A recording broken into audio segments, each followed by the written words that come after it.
Hey beautiful souls, where are you watching from today? Drop your city in the comment. Because what I'm about to share with you, it's going to shake you to your core. I'm sitting in my car right now, hands still trembling, staring at the house that used to be my safe haven. The house where I thought I'd found my forever, where I trusted the man I loved with everything, my heart, my future, my family. That trust just died. 20 minutes ago, I held David's phone in my hands and watched my entire world crumble into ash. Not from a stranger's betrayal. Not from some random woman he met at a bar. From her. From Chloe. My 19-year-old niece. The little girl I used to rock to sleep. The child who grew up calling the man I loved Uncle David.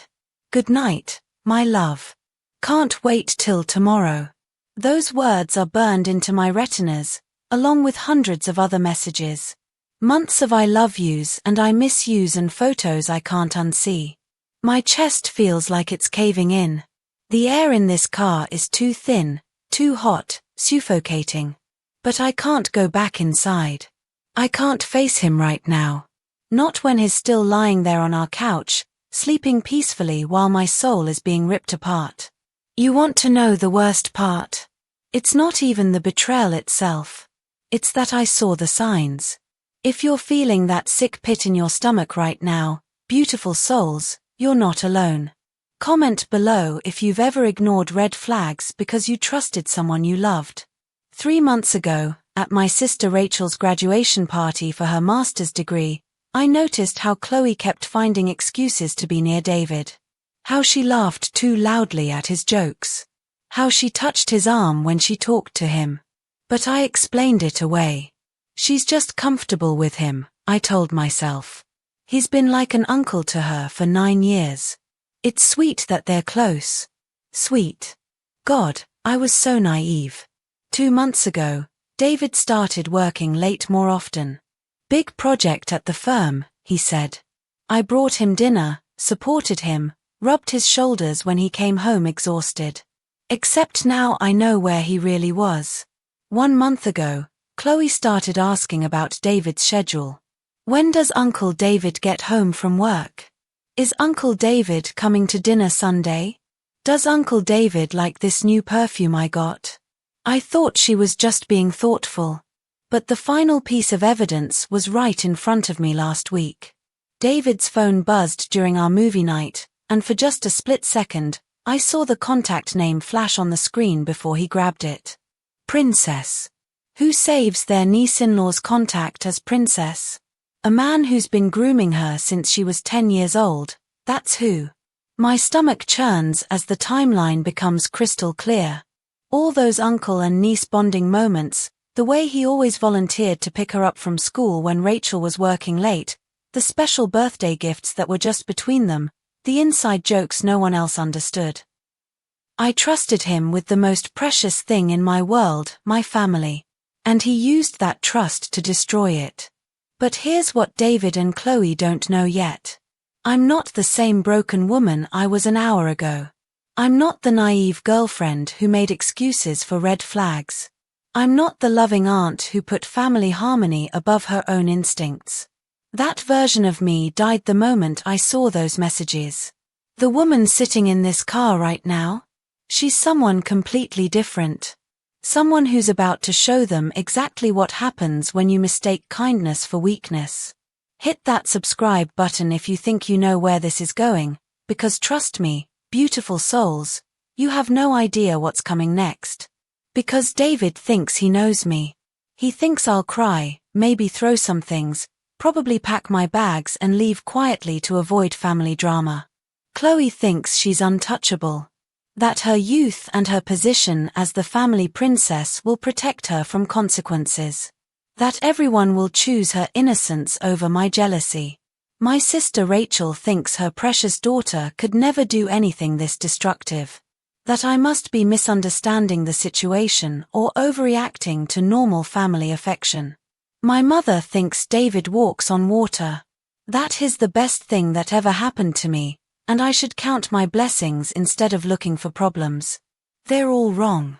And tomorrow night, at my mother's 65th birthday dinner, the dinner David and Chloe are both planning to attend, probably exchanging secret smiles while I serve cake, they're going to find out exactly how wrong they are. You see, I've spent 9 years being the peacekeeper in this family. The one who smooths over arguments, who makes excuses for people's bad behavior, who sacrifices her own needs to keep everyone happy. But what none of them realize is that peacekeepers see everything. We know who's lying and who's telling the truth. We know where the bodies are buried. And we know exactly how to use that information when we finally decide to stop keeping the peace. My phone buzzes. A text from David. Babe, where did you go? I woke up and you weren't here. Everything okay? I stare at the message for a long moment, then type back. Everything's perfect. See you tomorrow night at Mom's party. Can't wait to celebrate with the whole family. His response comes immediately. Love you. You're the best thing in my life. I almost laugh. If it weren't so pathetic, it would be funny. But here's the thing about betrayal, beautiful souls. It doesn't just break you.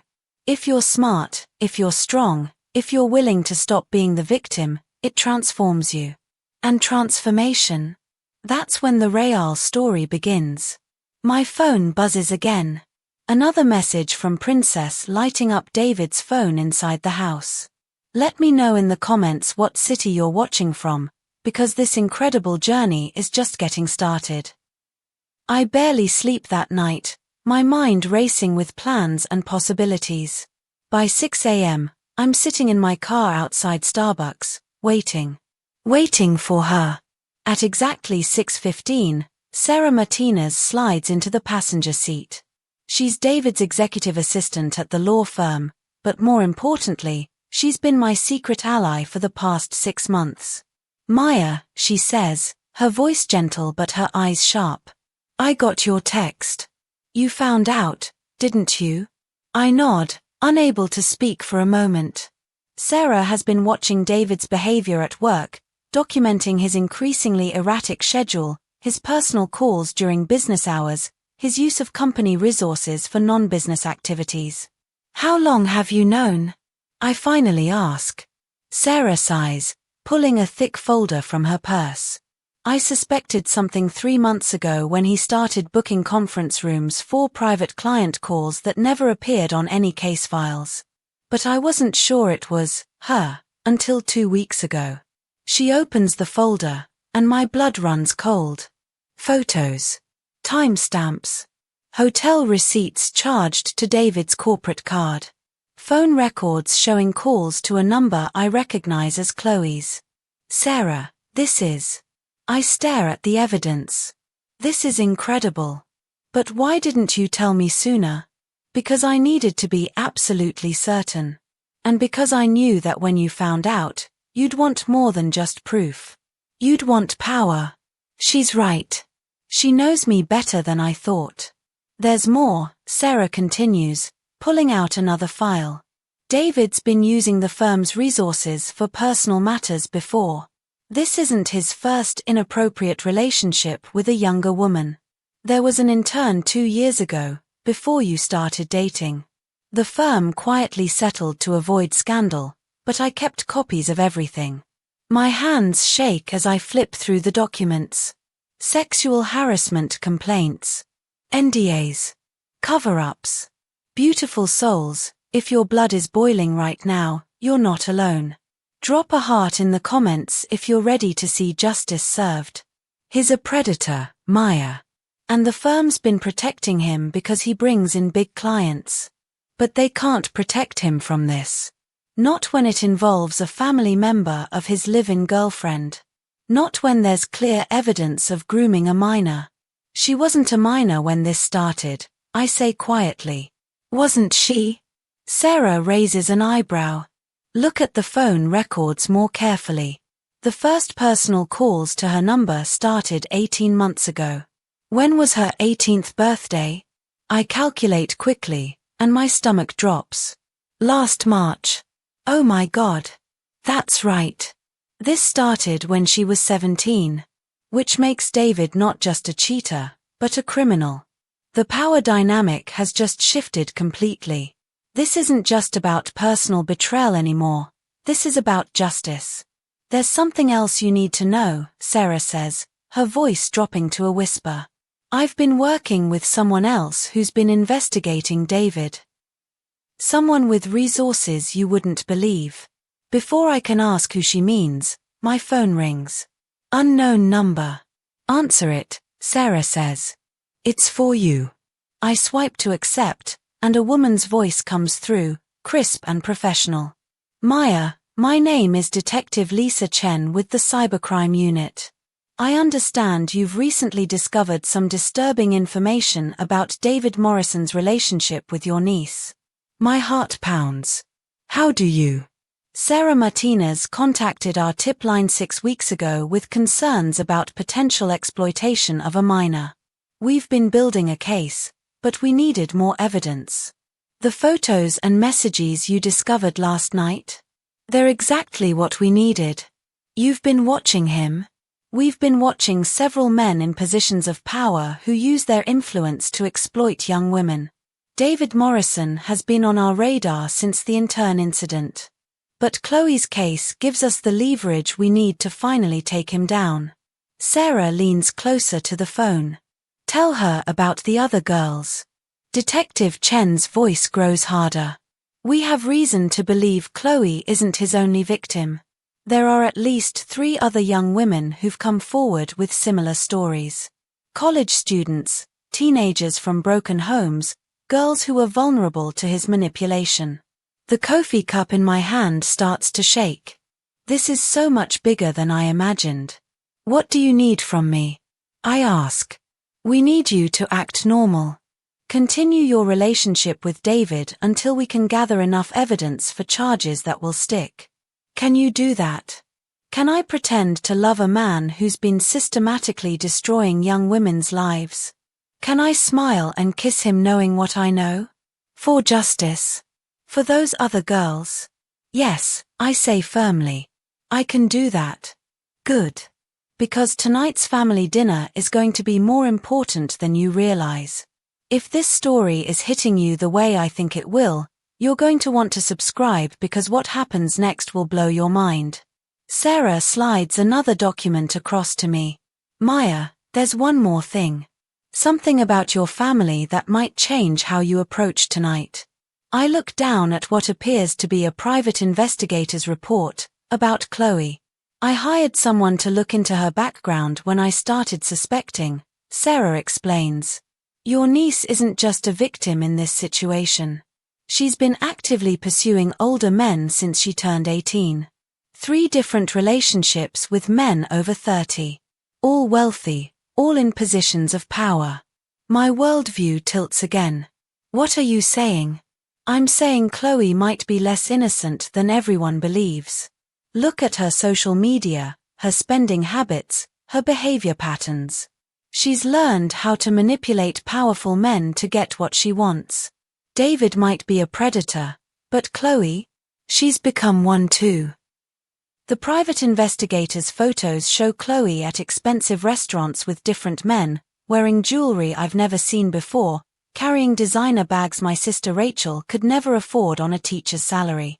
She's been playing this game for a while, Sarah continues. And David was just her biggest target yet.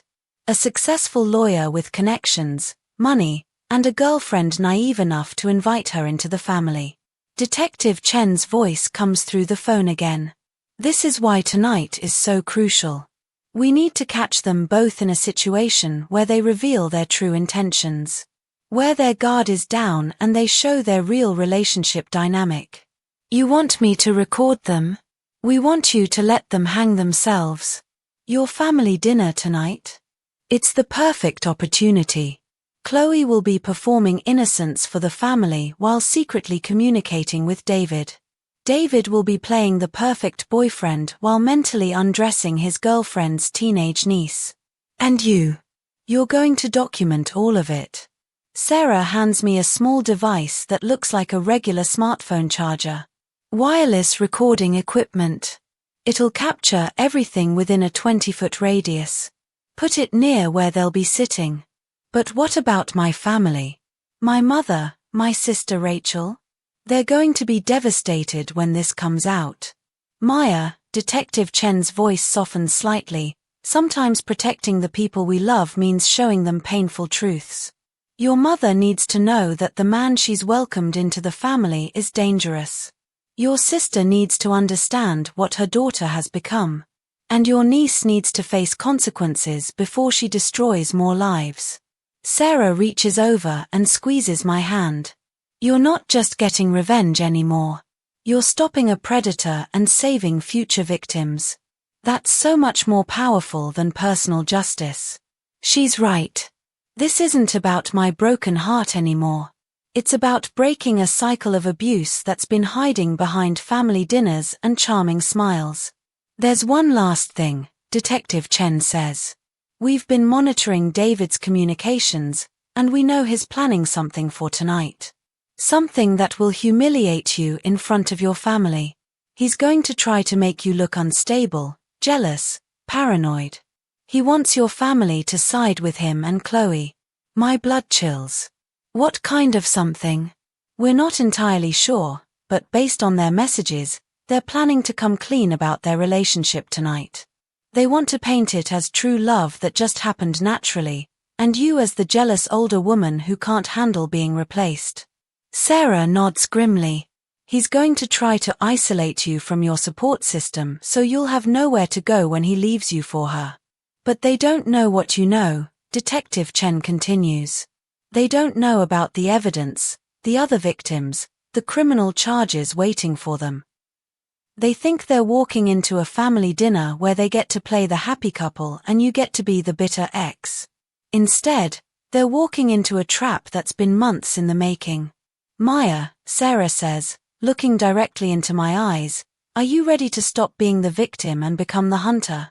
I think about those other girls, the ones who weren't lucky enough to have allies like Sarah and Detective Chen.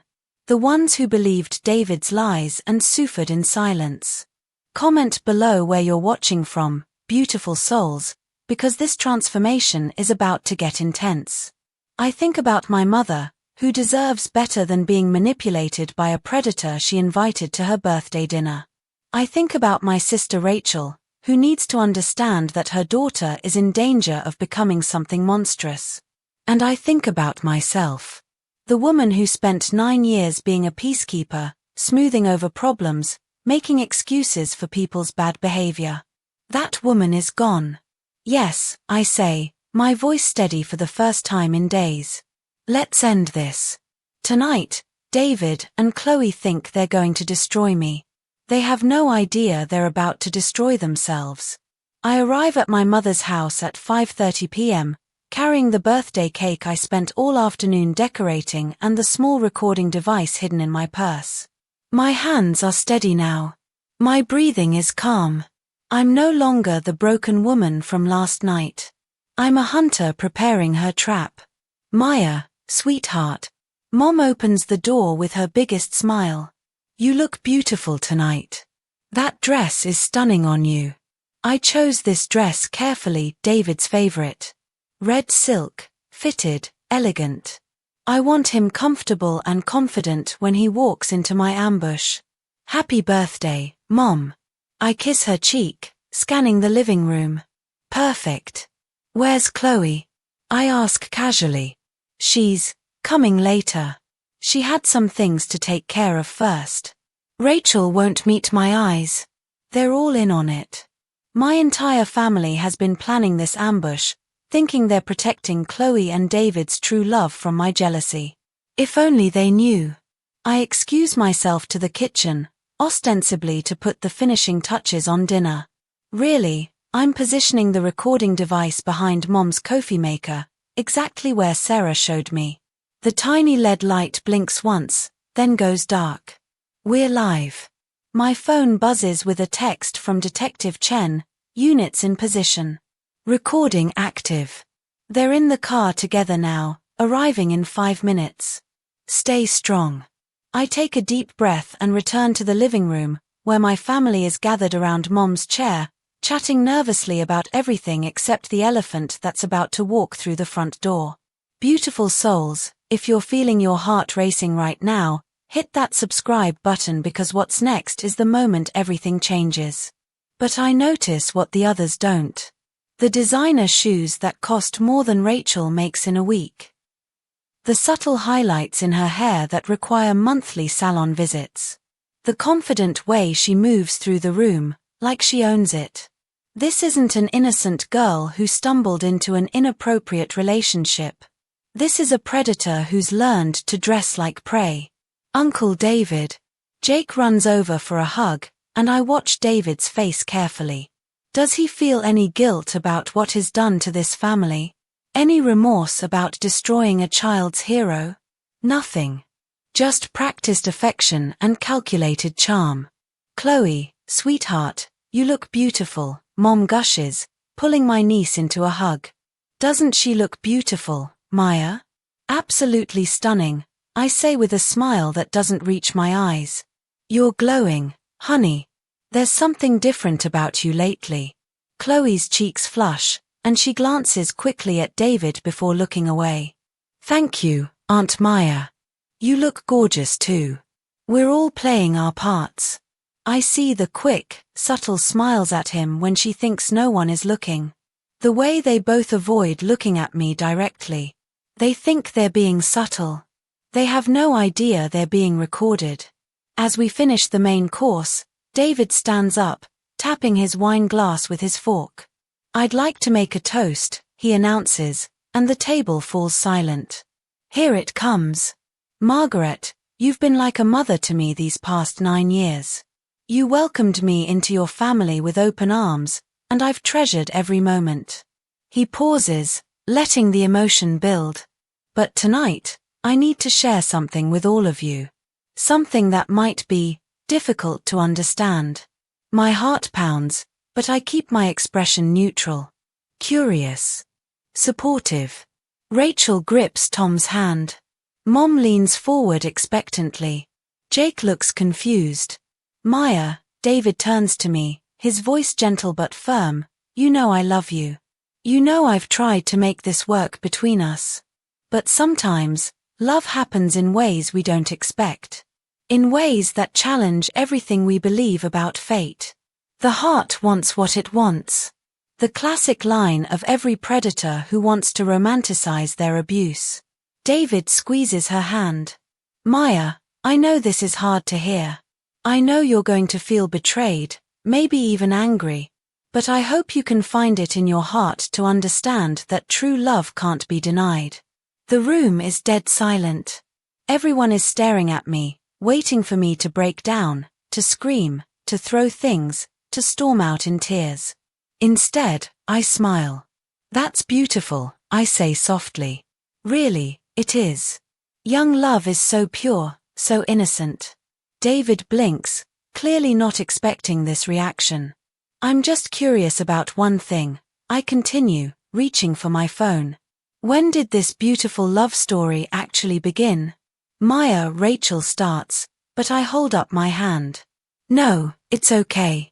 I want to understand the timeline. Because David, you said you've been fighting these feelings for months. How many months, exactly? David's confidence wavers slightly. It's hard to pinpoint exactly when. Let me help you, I interrupt, my voice calm, but commanding attention. According to these phone records, I say conversationally, your first personal call to Chloe lasted 43 minutes. On March 15th of last year. 3 days before her 18th birthday. The room erupts. Maya, what is this? Mom demands. This is the truth, Mom. The truth about the man you invited into our family. I click to the next screen, showing hotel receipts. David's been using company resources to fund this relationship. Hotel rooms. Expensive dinners. Gifts that Chloe certainly can't afford on a part-time retail salary. Rachel jumps to her feet. You're being ridiculous, Maya. You're jealous and am I? I interrupt, clicking again. Another screen appears, showing Chloe's social media posts from expensive restaurants with different older men over the past 2 years. Or am I just the latest victim in a pattern that's been going on much longer than any of us realized? Chloe's face goes white. Those are just friends, Friends who buy you Cartier bracelets. No, Chloe. I pull out my phone and dial a number on speaker. It rings once before being answered. Detective Chen. Hi, Detective. It's Maya. I'm at the family dinner we discussed. Would you like to speak to David Morrison? David lunges for the phone, but Tom catches his arm. My brother-in-law might not understand everything that's happening, but he knows desperation when he sees it. Mr. Morrison, Detective Chen's voice fills the room, you have the right to remain silent. That's when Chloe makes her move. She grabs a steak knife from the table and holds it to her own throat. If anyone tries to arrest him, I'll kill myself, she screams, tears streaming down her face. You don't understand. I love him. We're going to get married. Drop your location in the comments if this twist just gave you chills, because we're nowhere near done with this incredible journey. The room freezes. Mom starts crying. Rachel screams Chloe's name. Jake hides behind his father. And David. David takes advantage of the distraction and runs for the door. The knife trembles against Chloe's throat, a thin line of blood already visible where the blade has pressed too hard. Her eyes are wild, desperate, completely disconnected from reality. Everyone back away, she screams, her voice cracking. I mean it. If you try to take him from me, I'll do it. Through the window, I can see SWAT officers taking positions. Red laser dots dance across the walls. This has gone from family drama to potential homicide in a matter of minutes. And it's all my fault. Maya, my mother whispers, her face pale with shock. What have you done? What have you done to our family? The accusation hits me like a physical blow. In trying to expose the truth, I've created a nightmare that might end with my niece dead and my family destroyed forever. Detective Chen's voice crackles through my phone, still on speaker. Maya, we need you to keep everyone calm while we get a crisis negotiator in there. Can you do that? Can I? Can I save the girl who helped destroy my life? The words sting because there's a grain of truth in them. Yes, I wanted justice. Yes, I wanted to expose David's crimes. But if I'm being honest with myself, I also wanted revenge. Beautiful souls, if you're feeling your heart breaking right now, you're not alone. Comment below if you've ever had to choose between justice and mercy, because what happens next will test everything I believe about right and wrong. My phone buzzes with a text from an unknown number. This is David. If you want Chloe to live, meet me at Riverside Bridge. Come alone, or I'll disappear forever and her blood will be on your hands. He's watching. Somehow, he's watching this unfold, and he's using Chloe's breakdown as leverage. I look at my family, my mother crying, my sister on her knees, my 13-year-old nephew Jake pressed against the wall in terror, and I realize that my quest for justice has put everyone I love in danger. I have to go, I announce, heading toward the door. Maya, no. Detective Chen's voice cuts through the chaos, but I'm already moving. Then, Jake speaks. My nephew's young face is pale but determined. He used to send me messages asking about Chloe. What she liked, where she went, who she hung out with. He said he wanted to get her nice presents because she was growing up. The blood in my veins turns to ice water. He asked me not to tell anyone because it was supposed to be a surprise. But then he started asking weird questions. Like if Chloe had boyfriends, and if she ever talked about older guys, and if she seemed lonely. Rachel's sobs become violent, body-racking cries of a mother realizing her son was being used to help stalk her daughter. I thought it was normal, Jake continues, tears streaming down his face. I thought Uncle David was just being nice. But when I heard what Maya said about the phone calls starting when Chloe was 17, I remembered. He asked me about her 18th birthday party. He wanted to know exactly when she turned 18. Hit that subscribe button if you're realizing how deep this predator's manipulation goes. I turn back to Chloe, my eyes locked on hers. Am I? When did David first tell you that you were mature for your age? When did he first say you were special, different from other girls your age? Chloe's hand wavers slightly. He said I was an old soul. When, Chloe? How old were you when he first said that? I was. Her eyes widen as the memory surfaces. I was 15. At Christmas dinner. He said I was more mature than girls twice my age. The knife lowers slightly as the manipulation becomes clear to her. He's been planning this for 4 years, Chloe. 4 years of slowly separating you from reality, making you feel special, making you believe that what was happening between you was love instead of predation. My phone buzzes again. Another text from David. Time's up, Maya. Meet me now or watch your family destroy itself. But as I look at that message, I realize something crucial. David keeps texting me, but the police said they were monitoring his communications. How is he reaching me? Detective Chen, I call out. David is texting me from an unknown number. He's not using his own phone. We're pulling the data now, Detective Chen replies instantly. That number belongs to a burner phone. But more importantly, we can see his messages to other contacts. Other young people. Other victims he's been communicating with simultaneously. Drop your location in the comments if you're getting chills right now, beautiful souls, because what we're about to discover will expose the true scope of this predator's network. Detective Chen, are you seeing this? I hold Jake's phone up to mine. We're pulling the data now. Maya, this is bigger than we thought. He's been running a network. Multiple victims across 3 states. Chloe stares at Jake's phone, seeing David's simultaneous conversations with other teenagers, other special girls who thought they were his only love. He told me I was the only one, she whispers, the knife finally lowering completely. He said no one had ever made him feel the way I did. That's what predators do, I say gently, moving closer to her. They make you feel chosen, special, like you're the exception to every rule. But Chloe, look at these messages. You were a trophy, not a love. A small voice cuts in over the phone. The car is stopped. David is being apprehended now. We have him. For David. Yes. We've got enough evidence to put him away for decades, and the network data shows connections to federal crimes. He'll never hurt another child. But as I look at my broken family, Chloe traumatized and manipulated, Jake guilt-ridden for his unknowing role, Rachel and my mother devastated by what they failed to see, I realize that catching David is only the beginning. Now comes the harder part, healing the damage he caused. And helping my family understand that sometimes, the people who seem like heroes are actually the monsters we need to be saved from.